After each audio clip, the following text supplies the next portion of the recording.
long-term sustainment of those assets. PacifiCorp remains and maintains a productive partnership on the environmental side as well with our partners at the Wyoming DEQ and EPA to ensure fair and balanced environmental stewardship of our assets. We are working, especially under this administration, we are working on data-based revisions on regional haze, ozone transport, and also on coal combustion residuals. And this will provide longer-term certainty in our fossil fuel assets in the state of Wyoming. But we're also working to adapt our business to the evolving energy landscape. And that is coming through in many aspects of our business. One of them is our planning.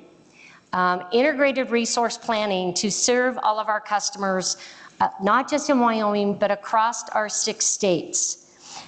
We have removed restrictions in that planning process on coal and gas resources unless and until it is required by law. We're working in partnership in Wyoming. We are pursuing technology advancements, such as the feasibility study that we're doing at Jim Bridger for carbon capture and storage. And thank you for the partnership with the Wyoming Energy Authority on that. And this is to position those assets for the long term. We are adapting our operations as well and making investments to ensure and protect against evolving and changing risks associated with the extreme weather events that we're facing in this nation. I also want to focus on expanding the partnership because this is super exciting. We are expanding our partnership in many ways in Wyoming. When Joe was up here, he referenced TerraPower. PacifiCorp is in a partnership with TerraPower to enable the first-of-a-kind nuclear plant using the Natrium technology in Kemmer, Wyoming. Our unique partnership with TerraPower will enable the proving of the technology as well as protect PacifiCorp's customers from first-of-a-kind costs and technology risk. And we're achieving this through an innovative commercial structure to ensure those protections. The picture that you see on the screen there is construction is well underway in Kemmer. This picture is a construction of the test pits of the sodium test and fill facility. And this summer, you will see additional construction begin in Kemmer on the Kemmer Training Facility, which will house the simulator for training the future Natrium technology operators. Later this year, we anticipate construction will start on the energy island of the plants. This facility, when completed, will create through construction, upwards of 1,600 construction jobs and 200 to 250 operational jobs.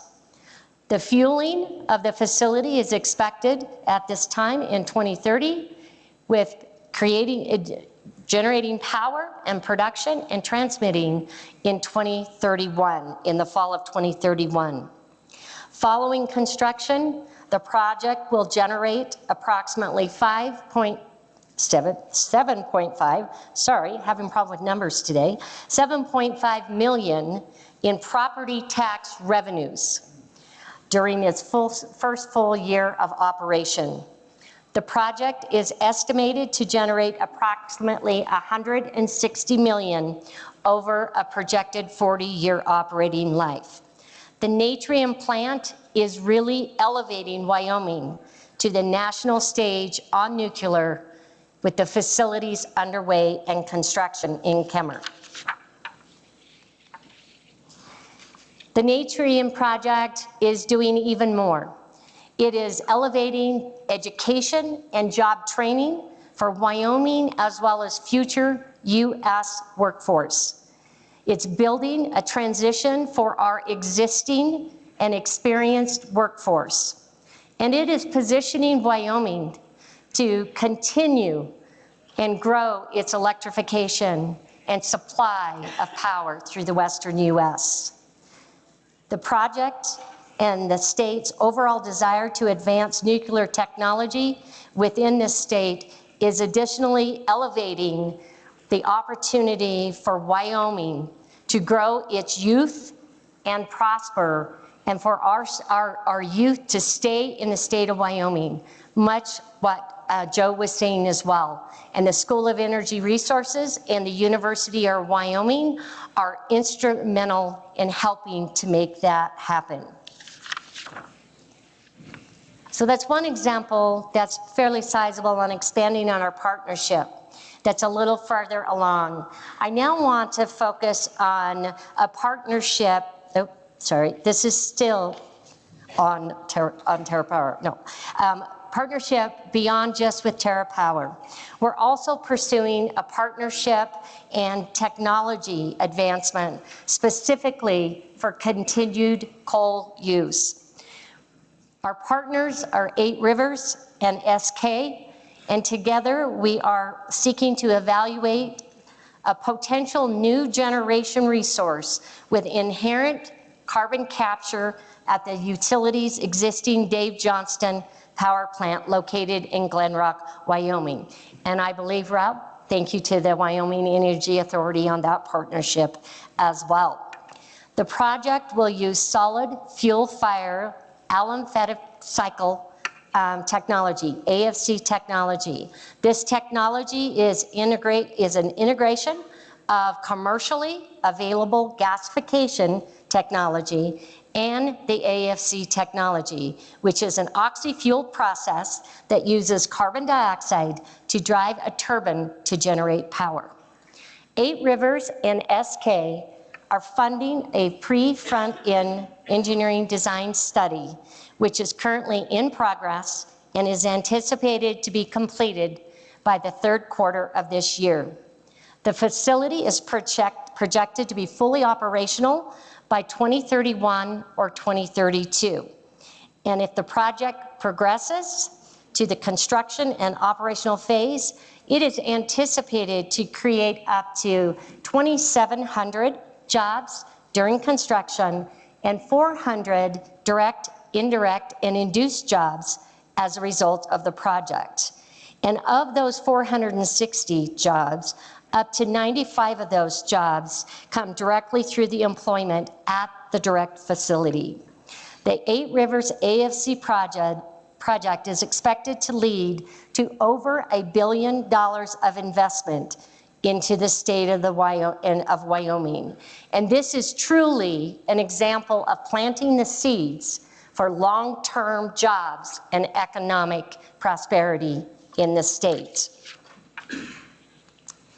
We're also focused on other fronts in expanding our partnership. PacifiCorp, as a 6-state utility, has seen over 10 gigawatts of load requests for industrial-sized loads as well as data centers across our service territory, and in Wyoming is no different. That is enough to more than double PacifiCorp's entire service territory load, which took us 100 years to get to. The regulatory compact has and continues to be an effective way to supply energy for that growth of the future. We need to be creative and innovative in how we approach those solutions. As these new circumstances present themselves, at PacifiCorp and all of Rocky Mountain Power, we are eager to work with the business community, the policymakers, and all of you to align our interests in the benefits and our priorities in economic growth for the state of Wyoming. We want to facilitate all the growth we can, but most importantly, we facilitate growth first and foremost, based on principles that drive our business.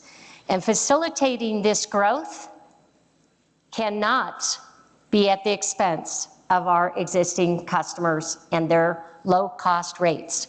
Our customers currently enjoy among the lowest rates in this nation, and it is our job and our stewardship responsibility to make sure that growth is not at the expense of our existing customers. So we have the opportunity to capture these opportunities here as loads within Wyoming, as well as capture those opportunities across our 6-state system, because that will also enable us to bring benefits from that load by adding to the generation and transmission assets and expansion in the state of Wyoming, and continue the long-term partnership and the legacy that we have been able to enjoy here in Wyoming and with PacifiCorp. So thank you all for everything you do. And with that, Rob, I will turn it over to you on any questions. Awesome. Thank you so much, Cindy. I'll kind of kick us off with the first question. You know, it's amazing to me the complexities within the utility space that I think a lot of folks don't quite understand. So my question is, how do you navigate looking at 20, 30, 40-year investments when maybe regulatory regimes in DC change 4 to 8 years?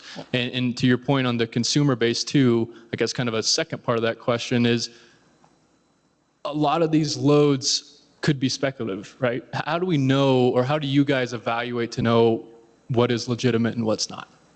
Yeah, great question, because we're facing that on steroids today, right? And so the way that we navigate it is through our business principles, and making sure that we are balancing the principles that we operate our business on every day.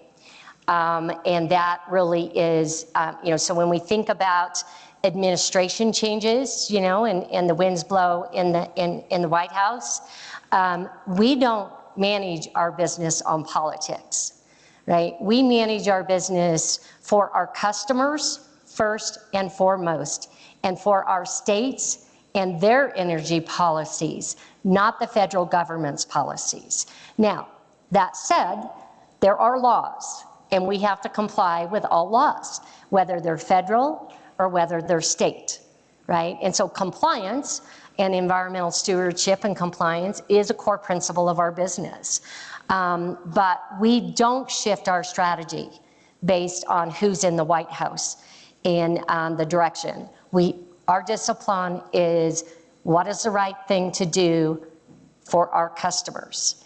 And yes, sometimes sometimes complying with certain laws is not always popular, certainly with the diverse customer base we have across our system.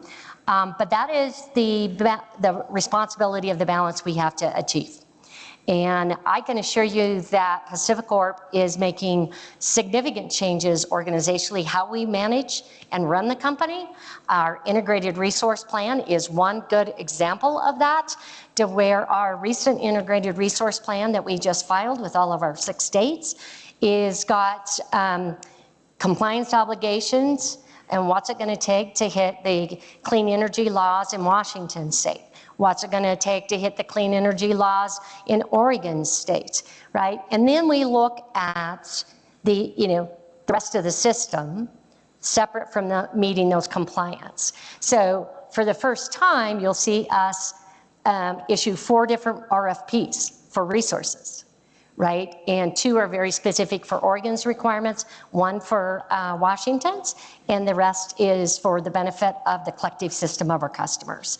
So that's just an example of how we're shifting our focus in our business, because there is such a need to make sure that there's a balance across our 6 states, with our customers and our states being first. Great, thank you. First question from the audience is, how many megawatt hours of electricity will TerraPower produce every year, or what's estimated? And they put in quotes, not capacity. Okay, so I don't operate in megawatt hours, that's what the operators do. TerraPower, the facility will be 345 megawatts. Okay, that'll be base facility. The great thing about that technology, there's a couple things that really attracted PacifiCorp to the Natrium technology. One of them is that the nuclear island is separate from the power island. And so the power island is what our guys do at our power plants every day today, right? It's what we know. It's what we're very, very good at doing. The other thing that really attracted us to that technology and that partnership is the storage capability, the thermal storage that the technology has. And that allows us to go up to 500 megawatts. So as we think about the wind fleet that we've built in Wyoming and our ability to monitor that intermittency, that storage capacity is extremely valuable to us. Perfect, thank you. Next question is, does PacifiCorp have any hydrogen projects now or any in the near future? We currently are not, I would say, focused on hydrogen in the near term. In near term, I'd say in the next 10 years.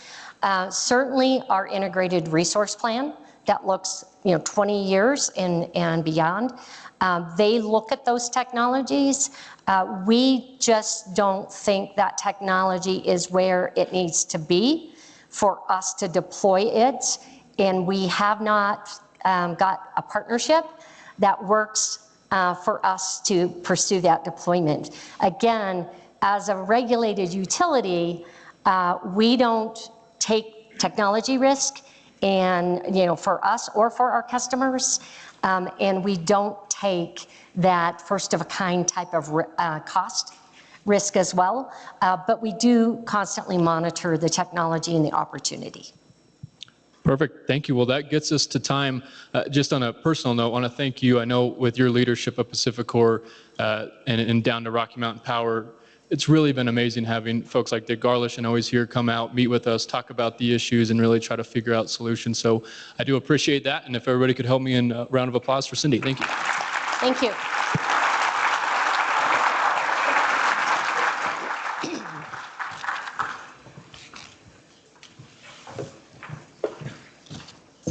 Okay.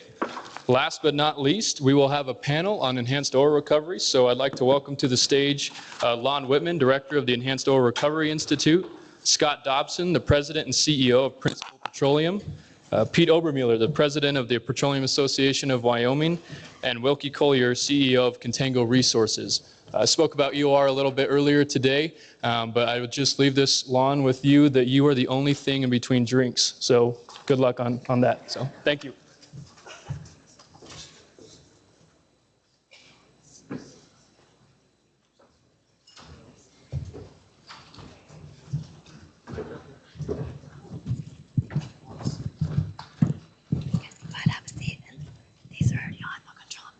Perfect. Lon, if you're going to have us on these tall chairs that normally are at a bar, we should already have the drinks. We'll work on that. So good afternoon. My name's Lon Whitman. I'm a petroleum engineer by training and the director of the Enhanced Oil Recovery Institute in Casper. I've worked in the oil business since the mid-'70s. And first joined ERI in 2005, 1 year after it started. I was named director in 2021. I'd like to thank Rob Krieger and the Wyoming Energy Authority for developing and putting on this great conference. And thank you as well for including enhanced oil recovery and this panel as part of your Next Frontier Energy Summit. You heard earlier from Joe Miller and the excitement around the developments and advancements in nuclear energy. And you might be wondering how does EOR fit into the nuclear energy space? Well, with the help of this great panel, we'd like to show you why. But I'd like to start with a brief history of enhanced oil recovery in Wyoming to give you a little bit of a perspective. Enhanced oil recovery has a long and significant history in Wyoming. CO2 EOR began in 1986 in the state at the Lost Soldier Works fields near Bear Oil. These two fields have led the way for nearly 40 years of CO2 EOR in our state. And this project also launched development of the CO2 pipeline infrastructure as we know it in our state. It's important, I also believe, to note that we're very fortunate in Wyoming to have a significant and steady supply of anthropogenic CO2 for enhanced oil recovery. As an important EOR partner, ExxonMobil and their LaBarge Capture project has supplied CO2 for EOR since 1986, and that continues today. Currently, the ExxonMobil Chute Creek plant supplies 340 million cubic feet per day of CO2 for enhanced oil recovery. We also have a smaller volume of CO2 available from Contango's Lost Cabin gas plant. So in total, we're looking at about 370 million cubic feet per day that's available from capture projects available for EOR. So for some perspective, let's take a quick look at the 7 current EOR projects in Wyoming. The first one starting in 1986, and let's look through December 2024. These 7 fields employing CO2 EOR have produced 173 million barrels of oil. It's important to recognize that this 173 million barrels of oil is all incremental oil, and that's oil that would have been left and stranded in the reservoir if not for EOR. If you use an average Wyoming oil price per month over that 38-year period and apply a very conservative severance and ad valorem tax rate of 13%, this calculates to $1.16 billion in severance tax revenue to the state of Wyoming. And again, this is oil that would have been left behind and revenues unseen to the state of Wyoming if EOR technologies had not been applied. So EOR is a pathway to getting out every last drop. This pathway is critical for our state and for our future. Multiple studies, both at ERI and outside of our institute, indicate a potential of 2 billion barrels of oil that could be left stranded without employing enhanced oil recovery technologies. And I'd like to add that the state of Wyoming is in a very unique and very wonderful situation today. We currently have 4 CO2 EOR projects involving 7 fields in development in our state. This level of activity is unprecedented and far exceeds CO2 EOR development in any other state in the country. The Enhanced Oil Recovery Institute is collaborating currently on 3 of those 4 projects with the operators that are developing them. We provide technical expertise in both geology and reservoir engineering. However, it's also important to note that CO2, though it's probably the best known technology in our state for EOR, is not always applicable in all fields. CO2 EOR is very effective where it can be applied, but it's also very costly. For an economically successful CO2 EOR project, there are a number of key parameters that factor in. 3 of perhaps the most critical factors are access to funding, sufficient remaining reserves, and access to CO2. The mission of EOR is collaborative work with operators to minimize stranded oil in Wyoming fields. Therefore, we are also currently collaborating with 2 operators to investigate and test 2 EOR technologies that are new to Wyoming, NGL EOR and Enriched Air EOR.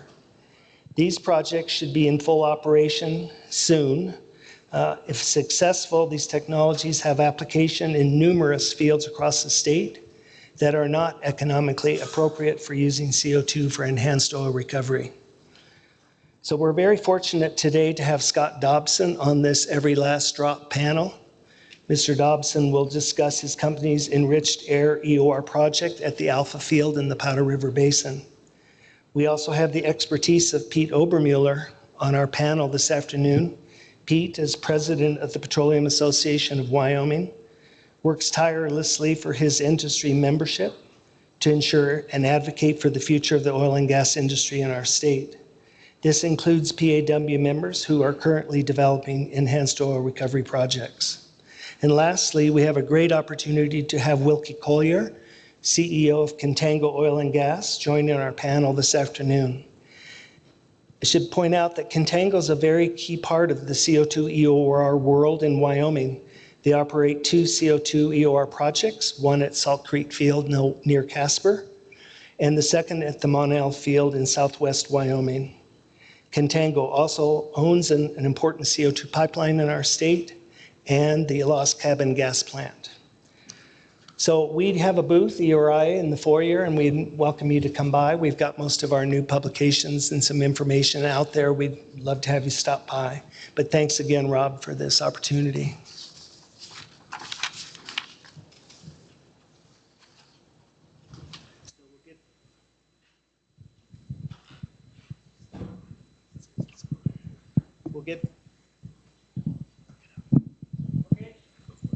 Okay, so we'll get to the good part. And I'll start by asking each of our panelists here to do a little brief introduction of themselves for the audience. Pete? Thanks, Lon. Thanks so much for leading this panel. And Rob, thank you for including enhanced oil recovery and for all the work you do in your leadership at the Energy Authority. Our partnership at Petroleum Association of Wyoming with EORI, with the Energy Authority, with the School of Energy Resources, it's unparalleled. We have just an amazing partnership at the university, at state government, and with industry that can really help advance our industry in Wyoming. And I'm excited about this topic. When you're talking about EOR, you're talking about our old legacy fields. And so you might ask yourself, why are we in next frontier? Why are we talking about old legacy fields and next frontier? I'm excited to talk about that. So just about myself, Pete Obermueller, Petroleum Association of Wyoming. PAW represents all facets of oil and gas industry, from exploration, production, midstream, downstream refining, and everybody who orbits the space that helps the industry go in Wyoming. I was born in Casper, or not born in Casper. Better be careful there. I grew up in Casper and went to Natrona County High School and then left the state for 20 years, including 10 years on Capitol Hill before coming back home. And I've been with PAW since 2019. Thank you, Pete. And Wilkie? Yeah, I'm Wilkie Collier. I'm the CEO at Contango Resources. We're a upstream producer, been predominantly growing through acquisition since 2018 when I assumed this role. And, Wyoming has been a state that we've really leaned into over the last couple of years.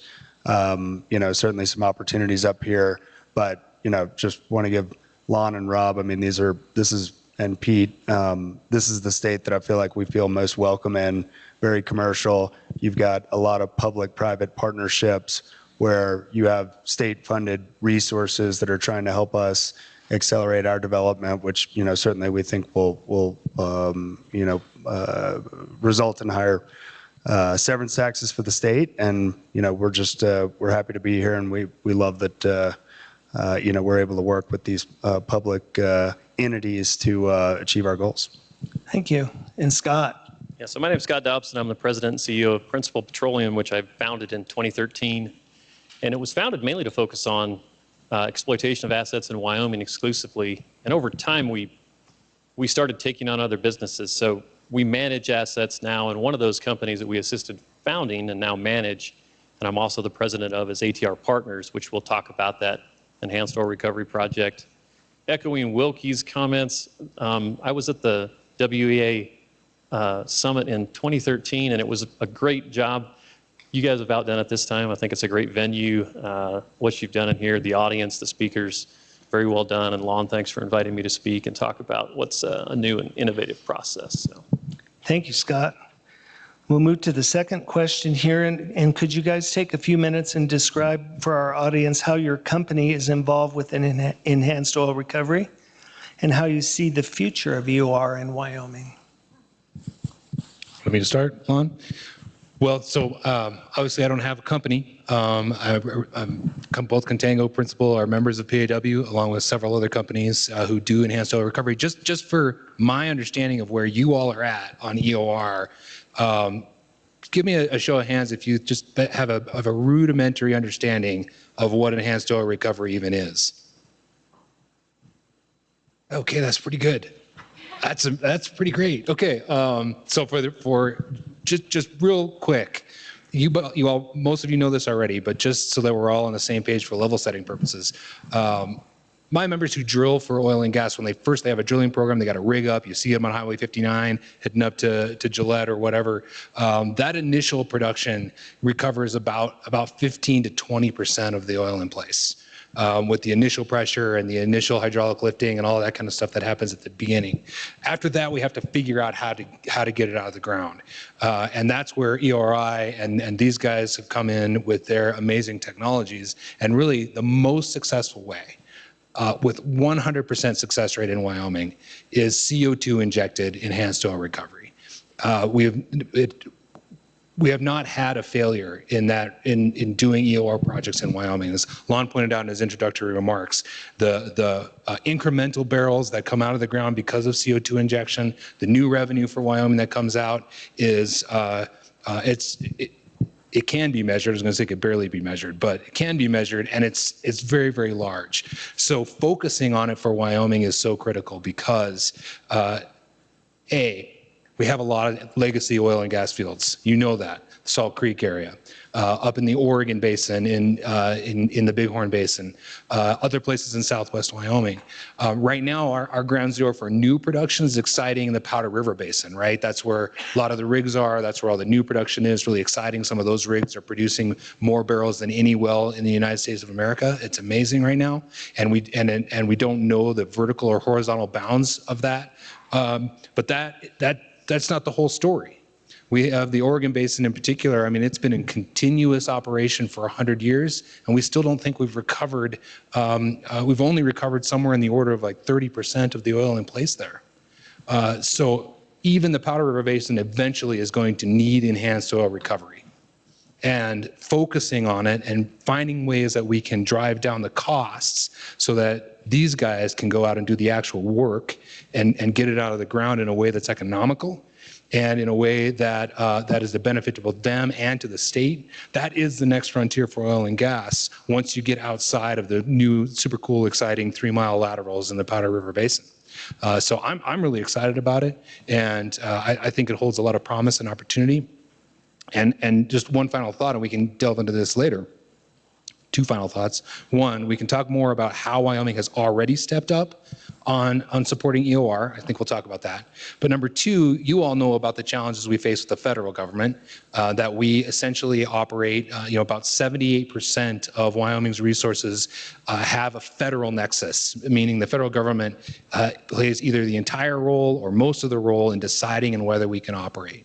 That is most impactful on new development. It's not that it's not impactful on these guys, trust me, it is. But in legacy oil fields, we have at least a little bit of a head start. So if we can get a hold of what the expense and the technical challenges of EOR, we have a little bit less of a hurdle with our absentee landlord partners in the federal government. And that part is really exciting. So state and federal, there are ways that can really help drive this forward. But at the end of the day, it's these guys that are out there innovating and doing that work. So let me stop there. Turn it over to you guys. Yeah, Contango, as Lon already mentioned, we operate 2 existing floods, Salt Creek and Monell in the state. We have a pipeline, the Howell pipeline, that runs through kind of the middle southern part of the state. And so, we'll continue the operation of those fields. One thing that really changed, and I think, is great that we can come talk to y'all, is just the incentives that have been provided by the federal government, in a really big way, I think have allowed not only Exxon, who's the main supplier of CO2 in the state, to invest in additional capacity and additional supply, but we already have that existing infrastructure across the state. And so, Exxon's increased supply along with, like you said, a lot of conventional fields that are here, should allow us to now continue operating and extend the life of the fields that we already operate, but also, develop new fields. And, we've got fields that are in our pipeline, in our portfolio that we haven't flooded in the past, due to those cost constraints, but that, the new government legislation has allowed us to now take a new look at, and in a way that wasn't possible in the past. So certainly expect that we'll be able to increase the amount of production we are accessing via EOR. I think I'm glad you mentioned the Powder River Basin. I mean, my guess is that primary recovery factor, given that it's horizontal, is well below the 15% that you usually see in conventional assets. So, I certainly expect it might be 10 or 15, 20 years down the road, but we expect that EOR technology to be applied to those types of assets in a way that could greatly increase the recovery factor on a percentage basis. If it's going from 4 or 5 to 8, that's obviously a massive increase in the amount of oil that you'll be able to extract from those fields. So I think it's an ongoing process. It's an ongoing and sort of evolving technology, and expect this to be going on for decades. So ATR stands for Advanced Thermal Resources. What the company's developing is a new technology to increase oil production. It's enhanced oil recovery technique. I think everybody's pretty familiar with CO2 injection and how that works. This is a little bit different in that we're taking air. And I think when most people think of air injection, they're thinking of a thermal project. And traditionally, that's been true. Air injection's been used historically for decades. Decades. California, I think it's been used a couple times in Wyoming. But the problem with air is it's about 78% nitrogen. And nitrogen is not a friendly chemical or gas for enhanced oil recovery. It's actually a contaminant. So historically, people have recognized that oxygen does the work. Oxygen is the component that actually generates the reaction downhole that moves more oil. And so theoretically, there's been this argument that if you got rid of the nitrogen, you'd have a significant improvement in that process. There's been economic challenges. How do you do it? You have to build a very large cryogenic plant. It's a very big upfront capital investment. There's been probably just technological challenges in handling high concentrations of oxygen at pressure. So over the last decade, what my team has done is taken that concept, which is very well understood and tested probably academically and to some extent in field tests by some large companies that everybody would recognize the name of, and advancing that, actually developing the process. And so if you go back 10 years, we started out by using cryogenic oxygen, injecting that downhole to create a chemical reaction, which we would commonly call combustion. The difference is with atmospheric air that creates carbon monoxide. I'm an engineer, so I'll try not to get too far into the weeds here. With enriched air or oxygen with oxygen concentrations above 90%, you're creating CO2. So in essence, instead of a thermal project, we're kind of following along on a smaller scale. We're not competing with the CO2 guys because we're targeting fields that are remote. Often they're too small to lay a pipeline to. The economics won't work. And so we're going to these small and medium-sized fields and targeting enhanced oil recovery by creating CO2 downhole. Now, we do get the benefit of a thermal project. So behind the CO2, there is a thermal piece of it, but probably 50% of the recovery is simply creating CO2, but doing it on site. And we use very modern air separation technology that's over the years gotten very efficient. We create the oxygen for about $2 an MCF, and I don't know, and we create about 1 MCF of CO2 underground for every 1 MCF of oxygen we inject. So that's kind of the nature of the project. The primary piece of it is recovering more oil, and we've partnered with the WEA and through the state of Wyoming. They've invested in this project, and we very much appreciate that. That got this off the ground and accelerated it. We got our letter to proceed, I believe, in July of last year, and we're about a week away from starting injection on this project. A component that we don't talk about a lot, simply because everybody understands enhanced oil recovery, is we're actually creating a syngas as well. And for those in the audience that follow hydrogen, the syngas, when you inject oxygen, not air, usually comes out at about 20 to 40% hydrogen by volume. So there's a component to this alpha enriched air injection project where we're generating the syngas that's got hydrogen in it. And so another piece of the project is saying, well, what can we do with this? Can we set a small gas separation plant and utilize the hydrogen to create electricity? That's probably not the most economic thing to do. Can we utilize a process to combine the CO2 and the hydrogen again to make methanol? That's likely the direction we'll go. But this has a lot of running room in the state of Wyoming. There's a lot of these old fields that are successfully been water flooded. They're world-class reservoirs, but they're just not good candidates for CO2 flooding or other thermal applications or chemical flooding. There's a number of enhanced oil recovery technologies. We're targeting, developing a new one where we can go into these remote locations where there's not a lot of infrastructure and recover what's usually somewhere in the neighborhood of 60% of the remaining oil is still in the ground and is going to be there unless somebody develops something to get it out. Thank you, Scott. And we'll move on to the last question here. If each of you could talk a little bit from your perspective about hurdles that you see that hinder increased development of EOR in Wyoming, and are there any specific hurdles from your perspective that the state of Wyoming should address? Who wants to go first? I think one of them is that we talk about a lot is, and it's a mixed crowd, but it's, Wyoming has a high severance ad val tax burden. It's second to Alaska. I think that's a hurdle. I think there's a number of things both the state and have federally been done to improve that. I do think, from advancing some of these expensive projects, finding a way to continue to move the needle on that would be important. The regulatory burden, we do business in Wyoming, we love Wyoming. The people here are great, the people we hire, the people we work with. We've partnered with Lon on a number of projects. That's been a great benefit.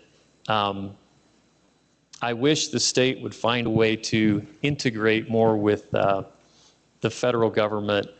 And my dream would be that the Oil and Gas Commission could somehow become the agent for the BLM so that we had one particular contact to deal with.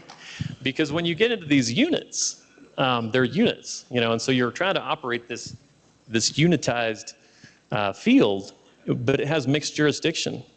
And that can get, there's double jurisdiction on a well level. That can get confusing. There's duplications.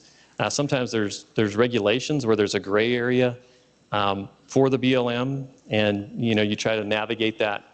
And we love working with the DEQ.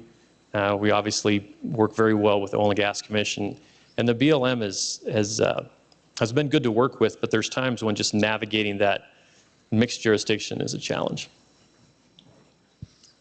Yeah, from my perspective, there's really two things. And when you think about EOR, particularly greenfield development, you get a really long-lived asset when you finish, your development, but it is typically a little bit lower margin. And it also takes a really long time to develop relative to what you might see in the Powder River Basin of being able to, drill a horizontal well and have it online, a month later. So that's just a very different game than what we're playing. So when you talk about places like Elk Basin, I mean, there's a massive resource up there that we think would be a fantastic CO2 flood. But, we're pretty far away from, the CO2 sources. So as we think about really the ability to go develop something like that for a long period of time, it would take a pipeline that would be, a couple $100 million in cost. And I think, in today's environment, that's just a very challenging ask for an operator to take on all of that before you see $1 of revenue. So that I think if we can, and this kind of goes back to the regulatory, we've had a great experience with Wyoming and with the WEA, and I'm sure they would be supportive of that. But if we could integrate support from the federal government and try and alleviate some of that cost burden of the capital on the front end, I think that would be massive for the certainly by far the biggest remaining resource in the state from a conventional perspective. So that's one. And then, along those lines, I think the other is just trying to understand cost, right? And particularly today, and this is more on the operating cost side, but particularly today, oil's whipsawing all over the place. And so if you're thinking about, a field that we're going to have online for 10, 20, 30 years, we've got to really focus on our operating costs. We've got good visibility into CO2 costs, and I think the government incentive programs that have been put out have really helped us with that. But I think we still really struggle with our biggest operating cost now, which is electricity. I think our rates have gone up over 30% since we took over these assets 2 or 3 years ago. So, and I know coal and gas have gone down considerably in terms of commodity prices there. So as we think about planning for the future, I think we struggle to understand, man, if coal and gas prices go back up, how does that affect rates? It's very difficult to understand that if you're trying to make a 5 or a 10-year projection on operating costs. And so, to us, visibility is helpful. I mean, if we know what the answer is, or we have a good sense of what that's going to look like, we can plan and plan accordingly. But I think without it, it makes it very difficult to make capital decisions. Yeah, it's super interesting to hear you guys talk about all that. I want to ask a bunch of questions actually, but I'd love to hear more about the capital constraints that you face and what would move the needle on that. But just to put a fine point on what Scott was saying about the tax climate in Wyoming. So you all know that Wyoming gets plaudits all the time. #1 business climate, #1 tax climate for business, et cetera, et cetera. All of that's totally true, awesome, 100%. Except for oil and gas. You all know there's not a corporate income tax in Wyoming, right? Yes, there is. It's just only leveled on oil and gas. We call it a severance tax, but it's a corporate income tax. And these guys are the only industry that pays it. And it's fine. We're happy to contribute. It's called severance because you're severing the resource from the state and you pay for that privilege. These guys are fine with that. We're fine with that. But I don't think Alaska was in this study, but to your point, Scott, the Colorado legislature, Colorado well known for their love for oil and gas, did a study on marginal tax rates for oil and gas. Alaska wasn't included, but in the oil and gas states in the lower 48, Wyoming was the highest, double Colorado, triple New Mexico. These are places that don't love this industry, and Wyoming is the highest. So that really is a constraint, and it adds to, if you're going to try to do the type of work these guys are doing on EOR, it's additive, and it's additive in a way that really does prevent building out these projects. Now, that being said, there were some steps. This past legislature took some steps to really provide some pretty decent tax relief related to personal property tax. It's weird, it's personal property tax, but it's for business use. We won't go down that rabbit hole. But it was a decent property tax relief for oil and gas, which was helpful. And then, with respect to the availability and cost of CO2, like Wilkie was talking about, he's been referencing over and over what you all probably know of as the federal 45Q tax credit, which is a tax credit for per ton CO2 use injected underground. And that per ton credit is at $85 a ton if it's permanently stored and with no other use, and it's at $60 a ton if it's used for enhanced oil recovery. So there's a $25 differential that as a CO2 owner, think of the Lost Cabin, or we heard from PacifiCorp, this pilot project about carbon capture on one of their facilities. If they are able to advance that, the tax credit from the federal side favors permanent sequestration. I'm okay with permanent sequestration. That's not the problem. What I like is a level playing field. And so the legislators, I saw a bunch of them in the room today. I saw Senator Rothfuss, who was a big architect of this. Wyoming, this past session, decided to step into that and using severance tax dollars to reinvest in enhanced oil recovery by helping to close that gap between the 60 and 85 from the federal level. So that if you own CO2 and you're trying to decide what should I do with this CO2, that at least tax credits are off the table. You can still decide what you want to do, but you're going to get about the same in terms of your own benefit if you own CO2, if you set it to these guys, as opposed to underground just for sequestration. I can't tell you how huge that was, you guys. We're the only state that's done anything like that. And Lon's had conversations with national organizations, and I think even even some Canadian provinces about this idea. So we are leading the way on trying to advance this. But the tax climate does make it tough. The federal regulatory climate. I love what you were saying. You know, my friend Cyrus, Region Administrator Western, was up here earlier talking about how great it is to partner with Director Parfit on primacy, right, for emissions. So they pass base rules and then they turn it over to the states to run it. I do not see why we cannot do that for BLM leasing and permitting, that the state of Wyoming would have primacy over doing that. And you know, here's a wonky thing for you. Did you know, so you all know that on royalties for oil and gas, the feds share it with the states, right? And people talk about it being 50-50. It's not 50-50. The feds keep 2% ostensibly to pay the administrative costs of running, leasing, and permitting.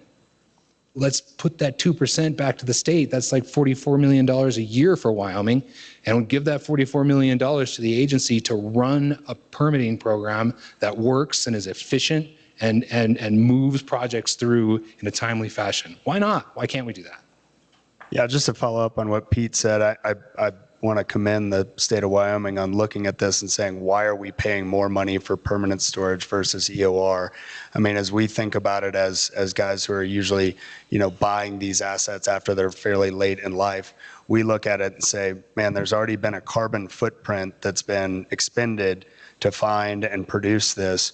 Why would we want to incentivize people to go drill brand new wells, you know, build brand new pads, build brand new pipelines, when we can reinvest to try and maximize the recovery factor we get out of fields that have already been found and already been developed? And so, you know, from our perspective, at a minimum, you would want those to be equal. Obviously, you know, that's non-economic, non-anything reason. It's a, you know, political football in DC, it feels like. But you know, appreciate Wyoming's advocacy on that front. Well, where are you venting all your CO2 at the end of your project? I mean, it's facetious. At the end of their project, the CO2 is permanently stored, right? So it's just it's a definition problem. It's like we get into this semantics of, oh, it's an EOR versus it's permanent storage. They're both permanent storage. It's just that during the process, you're recovering some oil, and that's looked upon, you know, differently, unfortunately. You know, so hopefully we can make some progress, and I know everybody's working hard with the feds to try to move that a little bit. That would be great. That'd be very beneficial. You guys have any other last comments you'd like to make? We talked about the problems. We should probably I know you commented on working with the WEA and the URI, but that is, I think the state should be complimented on when we have partners in California, in Kern County, so they're a little bit different. Kern and Orange are a little bit different than Santa Barbara County, and LA County, who are just surprised at the foresight and the vision that Wyoming has in creating groups like the Enhanced Oil Recovery Institute that not only partner financially with a small operator like Principal and ATR on things like seismic shoots, but they have a staff that has expertise in the basins across Wyoming that often, us small operators don't have. And so we're looking at bringing in consultants or hiring somebody, which is always a hard decision. And the EORI steps in and is able to really bring, for a period of time that's necessary, a lot of horsepower, in particular for us, to where we can really understand the geology of these complex projects that we're getting started with. And then, with the WEA, I can't stress enough the partnership with the state of Wyoming and the Matching Funds Grant, and how that really, gave us a lot of leverage to get this innovative project started that has a lot. When you start something new and you're kind of a first mover, it's difficult to get, funding. And, because people are, doing something new, and new by nature has risk, versus something that's been proven over decades of application in CO2 flooding. So I think the state should be, recognized for their vision, in particular for a lot of the work they do, but in particular these two institutions are very meaningful.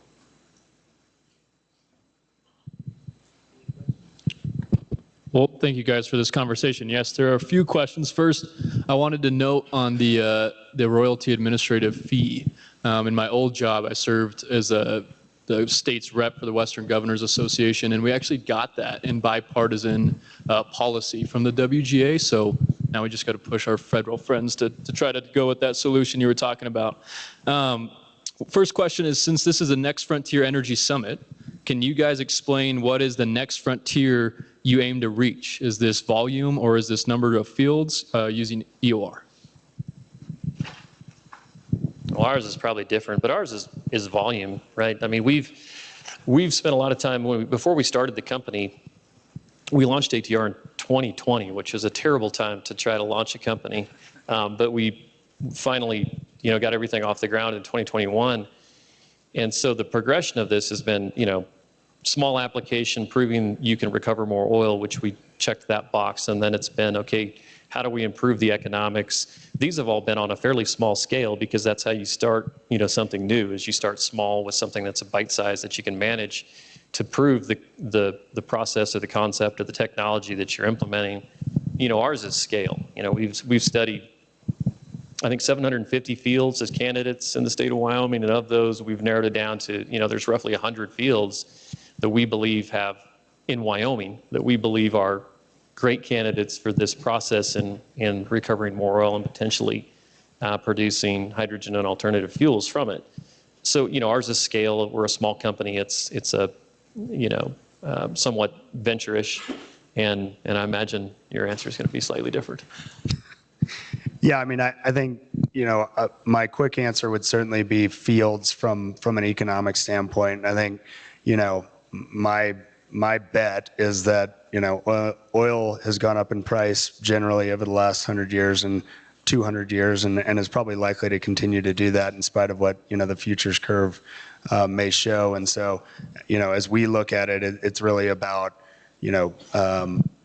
lowest hanging fruit first. And so, we've got some fields that we've already developed, either primary production or a water flood that would be, the incremental capital that's required for that is going to be less. And so, we'll go after those first. My suspicion is that once you've developed all the conventional fields, then, 10, 20 years from now, like I mentioned, people are going to probably be going after all these horizontal developments that are sort of on quote unquote primary production right now.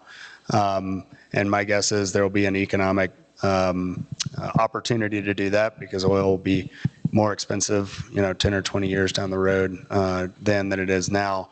But from a volume perspective, we're really proud of, kind of when we go by these late in life fields, our philosophy is trying to make them better than they were when we got there, whether that be economically, environmentally, et cetera. And so on the volume question, we're proud that we've got a portfolio of EOR projects, both existing and hopefully in the future in the state, that we can be a partner in ensuring that we're limiting the amount of venting of CO2 that's going on in the state, because that's the best thing for the environment. So we feel like we can meet both of those objectives.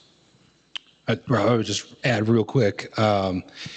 From my perspective, and Lon, you can help me out. I'm just parroting stuff that you've produced in your reports that are out there for people to grab. But Wyoming has about 70 oil fields that each individually have at least 10 million barrels of recoverable oil using CO2 EOR. So my next goal, my next frontier is making sure that we have the infrastructure in place to reach those fields and the policies in place that can support developing those fields long into the future. So you see, we have 27,000 oil wells in Wyoming, and part of my goal is keeping them going. And part of my heartburn with the previous administration was that they wanted to shut down marginal wells. When you shut down a marginal well, that's it. That's the end. You're not going to go back in and drill that again. So you might see with these old wells out there, you're driving around, you're like, that looks old, it's not doing anything. But we keep these up, and these guys work on the technology on the front end, and we have policies in place in those 70 fields. Now we're cooking with gas, as they say. No, that's perfect to actually segue into this next question. The question is, our understanding is 45Q, that it has a 12-year lifetime. Do you think that it will eventually be extended? I don't know. Good answer. Yeah, the Overton window on federal policy has changed quite a bit. So I don't know. I will tell you that Senator Barrasso has a bill that would, at the federal level, match EOR and permanent sequestration. And Wyoming's bill actually has an off ramp if that happens. And Wyoming's part in it would go away if the feds decide to equalize it. Wyoming's bill would also go away if the feds decide just to get rid of 45Q and have everybody operate on a level playing field from a tax perspective, and then Wyoming's goes away in that case as well. So will it be extended? I really don't know. We've gone through an interesting time over the past 2-3 years in debates about CO2 in general, and you know this, Rob. And I think we've kind of come through most of it. I think the general understanding, it's always been the understanding in Wyoming, so many people view CO2 as a waste product. We've always viewed it as a commodity in Wyoming. We need it, we need more of it in order to do the kind of things that these guys want to do and my other members. And so, I think as long as that understanding of what CO2 is and can do, then I think there'll probably be an appetite for keeping it going, but who knows? Yeah, it's a good point. I think it's, my history might be off a little bit, but I believe it was around 2008 when it was first passed federally, then increased under the first Trump administration, increased again under the Biden administration. So we are kind of in an odd time as to what is the future of that. But I think, you guys are a good example of it paying dividends, not only for the state, but for the country as well. Next question is, they're curious about the quality of oil that's recovered from the EOR process. Does it change the quality as more volume is recovered through EOR? He's the engineer. Well, in CO2 flooding, I don't think so. I do think there's some asphaltene content left behind during a CO2 flood, but no, it's basically the same.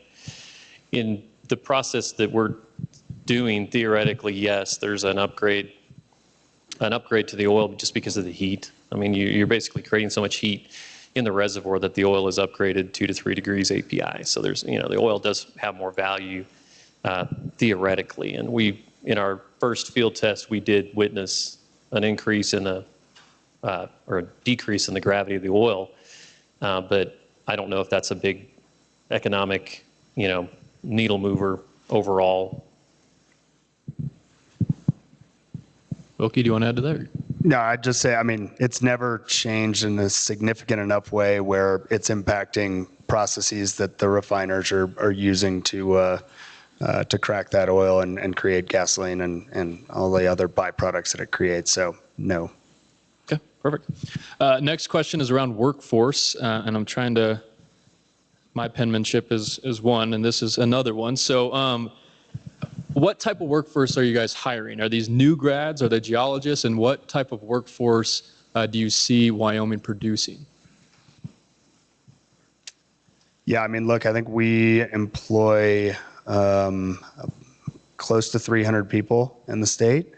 We love, we tend to see that a lot of folks who grew up in Wyoming tend to move back here, and understandably so.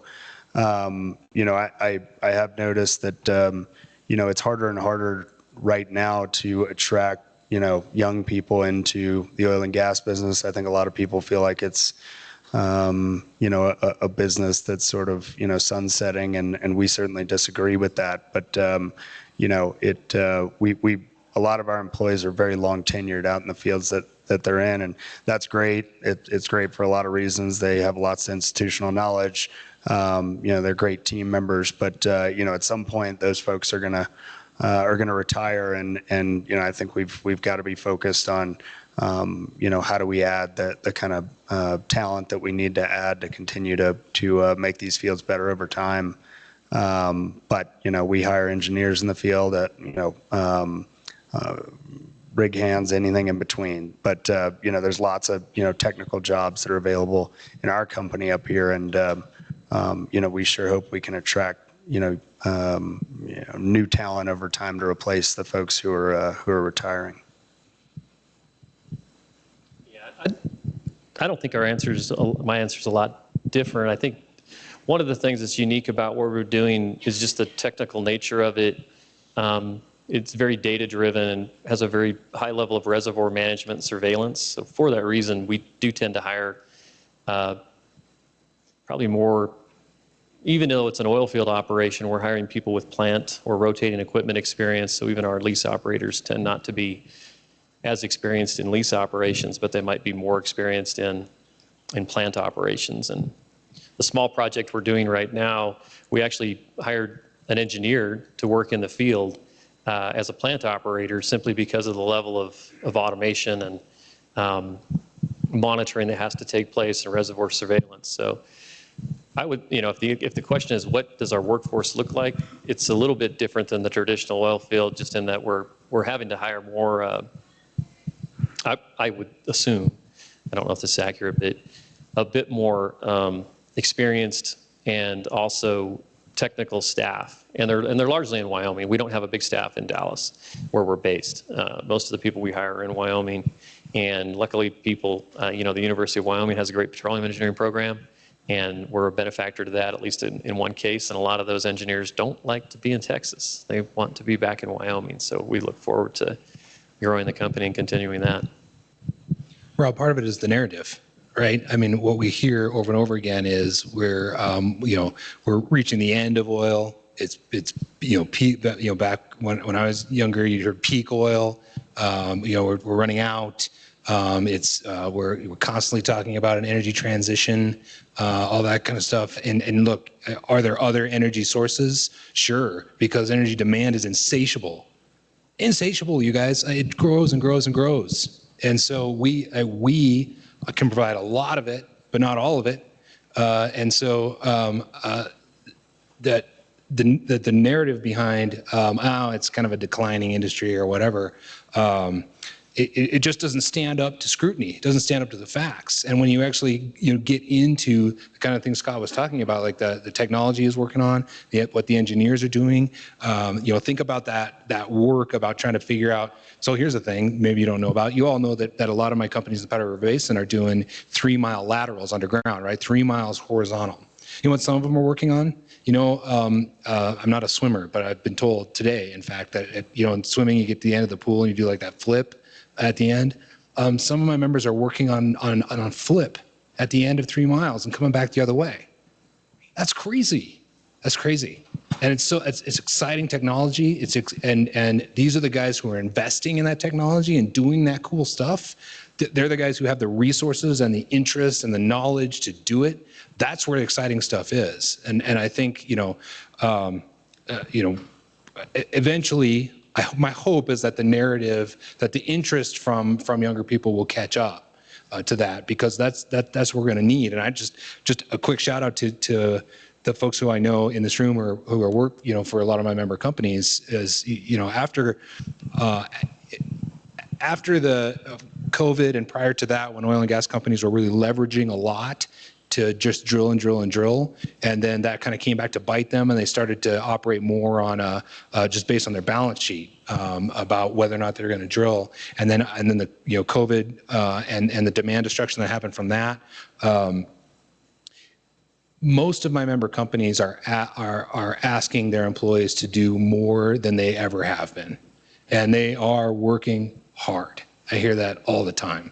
And so I think about, there's my friend Jasmine's here from Pure West. They just had a big announcement of a partnership with a couple of companies, including Frontier Carbon and some others, so that they can continue to sell gas, differentiated gas to the West. Really, really clever, cutting edge ideas that help to get Wyoming's product to the places that need it and want it, even though they like to say they don't want it. And that stuff is really exciting. And I think SER and ERI, all these agencies that work with these guys on this exciting stuff can build that workforce. And Aaron Taylor's here, I saw, and Jesse Defoe, who work with the community colleges and career and technical education. They're focused on this stuff too, and it's exciting. I think there's a focus on it in Wyoming that maybe lapsed for a minute, but it's back. I think it's back. Yeah, and I agree that, especially to your point about how we get out the message to folks. And I think PAW, you guys do a great job in this in explaining how many applications oil has, right? So folks can understand in their everyday use that they're using petroleum products. So I think that's great. That does bring us to time, and I know we have drinks up next, so I want to thank you all.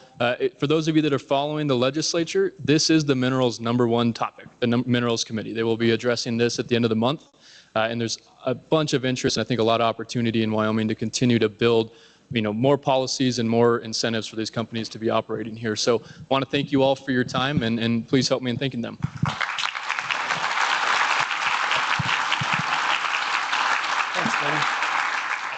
So as I mentioned, we have a reception outside for drinks, and then we'll see you back here tomorrow morning at 8. Thank you.